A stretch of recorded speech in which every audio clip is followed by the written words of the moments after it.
So my name is Genov, and I head up customer research at Zappos.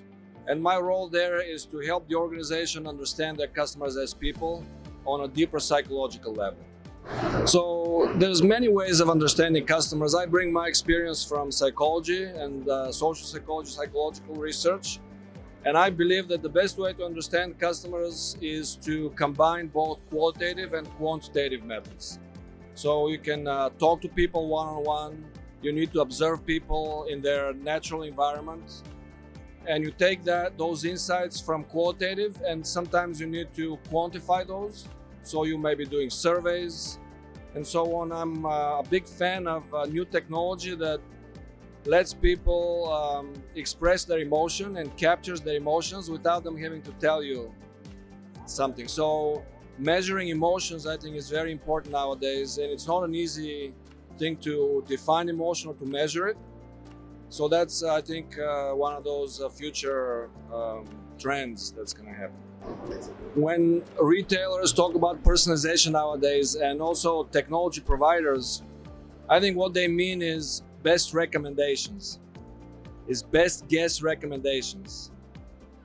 Real personalization only can happen if I understand you very well, right? So, for example, if I'm to give you a birthday present, I don't know you. So what's going to be the best? I can give you a gift card, right?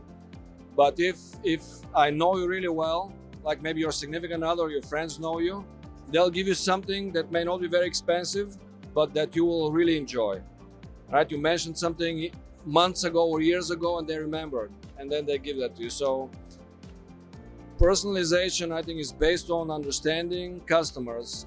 It may be difficult to scale, but it's not impossible. And I think only then, when you really understand what customers need to do, then you can recommend relevant things to them. Not just, you bought this thing, now how about buying 10 more just like that? The role of values and beliefs in building loyalty and relations with customers is tremendous. It's one of those things that, especially early on in a business, it's hard to prove the ROI on that. But companies just like Zappos, that early on believed that customer service will be the way forward, it was based on a belief, and they invested based on that. And I think that's, to a large extent, Zappos' success is due to that. So I think it's very important to rely on data, but without beliefs and key philosophies, I don't think anything can be achieved. Local culture is tremendously important for business, especially for global companies that need to relate to consumers. They need to understand local culture. Nowadays, retail and business is global. So without understanding local culture, I think there can be really big pitfalls. And we know of many social media snafus out there, well known. I'm not gonna name names and so on, but those, I think, could have been prevented if the retailers or businesses invest in understanding local culture and respecting local culture.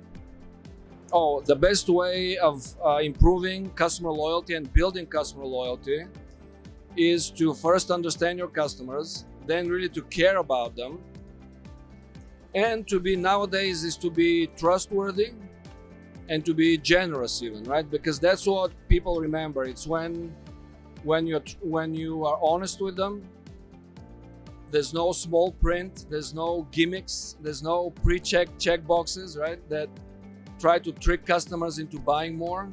Only when customers feel like you have their best interest in mind, they will value that, and they will reciprocate.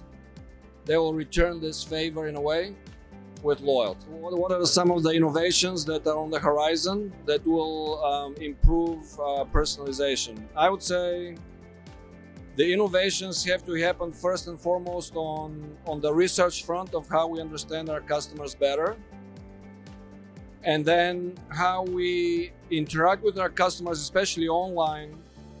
There has to be some kind of dialogue with the customer, and as part of that dialogue, we need to understand customers' need for privacy, and some people need to feel they need more privacy than others. And get their permission, and that can have tremendous impacts on loyalty. It can happen through very simple dialogues on websites or mobile apps. I see that as one of the trends. Another one is continued trends in using technology to understand customer emotions better. The problem of overstimulating customers is a real one. There's even great TED Talks about the dilemma of choice, the paradox of choice. The more choice you have, the less happy you are.